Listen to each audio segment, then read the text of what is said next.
Danieli 6:10 nasema hivi. Yes. Hata Danieli alipojua ya kuwa yale maandiko yamekwisha kutiwa sahihi, akaingia nyumbani mwake. Yes. Na madirisha katika chumba chake yalikuwa yamefunguliwa kikabili Yerusalemu. Yes. Akapiga magoti mara 3 kila siku. Akasali, akashukuru mbele za Mungu wake. Yes. Kama alivyokuwa akifanya tokea hapo. Bwana Yesu asifiwe sana. Tumempata yule kijana wa 4 ambaye ni Danieli. Alikuwa pamoja na hawa Shadraka, Meshaki na Abednego. Naye pia alikuwa na msimamo. Wakati waliona ya kwamba jamaa anaenda kuchukua nafasi ya kukua kiongozi mkubwa katika nchi, wakaanza kumpangia venye wanafanya nini? Wanamsaliti, venye wanamtoa. Biblia inasema Mfalme Dario alikuja akapenda kazi ya Danieli mpaka akaanza kupanga venye atamwapisha awe mfalme. Halo? Bwana Yesu asifiwe. Wewe unafanya kazi na manager wa kampuni, lakini kazi ambayo unafanyia anaanza kupanga venye anakuachia ukuu, venye anakuachia management. Watu wafanyikazi wenzako wanaanza kupanga venye wanakutoa. Haleluya. Mimi nikiwa hapa Dola, kuna jamaa ambaye alikuwa Mwarabu. Alikuwa naona manager ambaye alikuwa anakula pesa kidogo kidogo kwa kila bei. Alikuwa anakula zaidi ya tembo kwa kila bei. Na kwa kila siku tulikuwa tuna offload zaidi ya trailer 7, na trailer moja inabeba begi 1200. So 10 times 20 times 7 day. Akaanza kupanga venye anafanya nini? Anamtoa.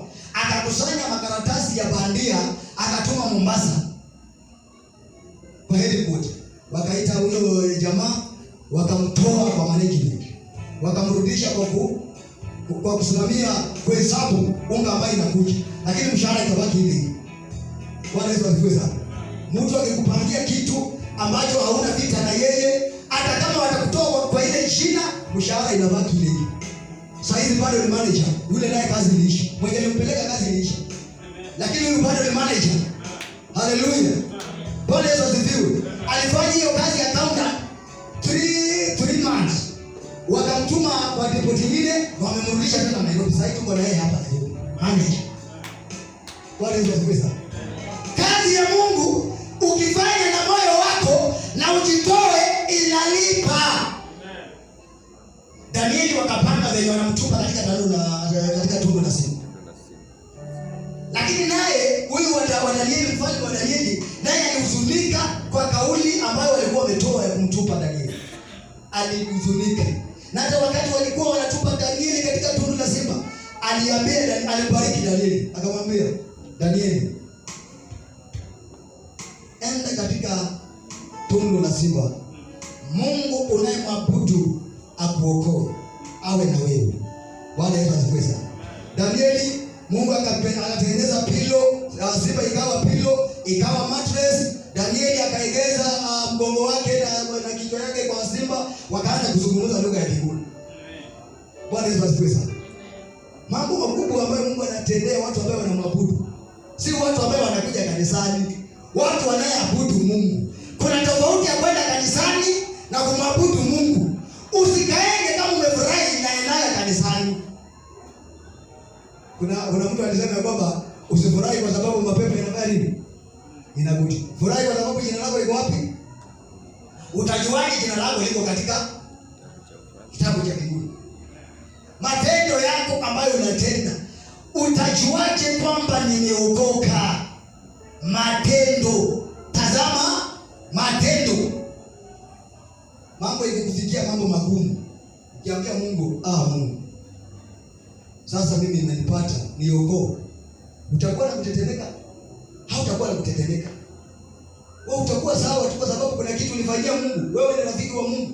Uko connected na Mungu. Ni baba yako, atakuokoa. Atakuokoa.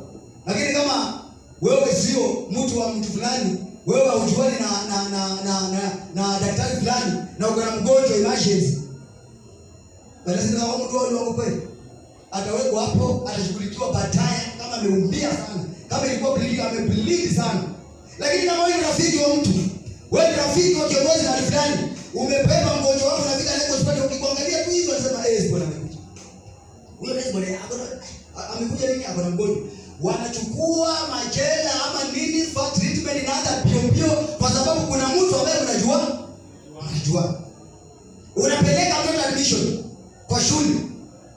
Wameweka 10,000, wameweka 5,000. Lakini principal hapa ni nani ambaye alipomoa alikayaribu? Ezekia alipotawazwa kwa mfalme akaanza kutoa vitu ambavyo watu walikuwa vitu watu wakairao, vitu ambavyo watu wamekodolea macho, wanaabudu siku na mchana. Ezekia akakataa, akaribu ile nyoka ya shaba, akapomoa, akasambaratisha na akasema kwamba tumwabudu Mungu uliye mbinguni. Bwana Yesu asifiwe sana. Wakati Ezekia Wafalme 20 ama Isaya 38, wakati Ezekia aliungua akawa hatari katika siku za mwisho afi, Mungu akamtumia nabii sababu alikuwa connected. Mungu alimuona. Mungu akikuona lazima ufaidike. Bwana Yesu asifiwe sana. Mungu akikuona utafaidika. Haleluya. Fanyia Mungu kazi na moyo akuone. Watu ambao Mungu aliangalia wanaendesha magari. Watu ambao Mungu aliangalia hawafungiwi redi hapa Nairobi. Watu ambao Mungu aliangalia watoto wao wanasoma bila shida. Kubali Mungu akuangalie. Halo. Isaya mwana Amozi akaambia Ezekia, Mungu anasema ya kwamba tekeleza mambo ya nyumba yako ama utakufa, hautaishi. Ezekia akageuka akaambia Mungu, tazama nilipokwenda mbele zako katika unyofu na yale mambo niliyofanya nikiwa nimetawazwa, nilipigana na miungu watu wakakuabudu. Mungu akaambia Isaya, enda umwambie nimempea miaka mingapi? 15. Bwana Yesu asifiwe sana. Wewe utaongeza hata miezi 2. Kazi yenye unafanya hapa unaweza ongeza hata siku 2 ama utakufa haraka. Kianza kuonyeka tu Mungu anasema ndio mtombora afue. Wewe yule mtu ni mchawa kufu. Kiangalia watoto wenzako wanaenda shuleni utaki.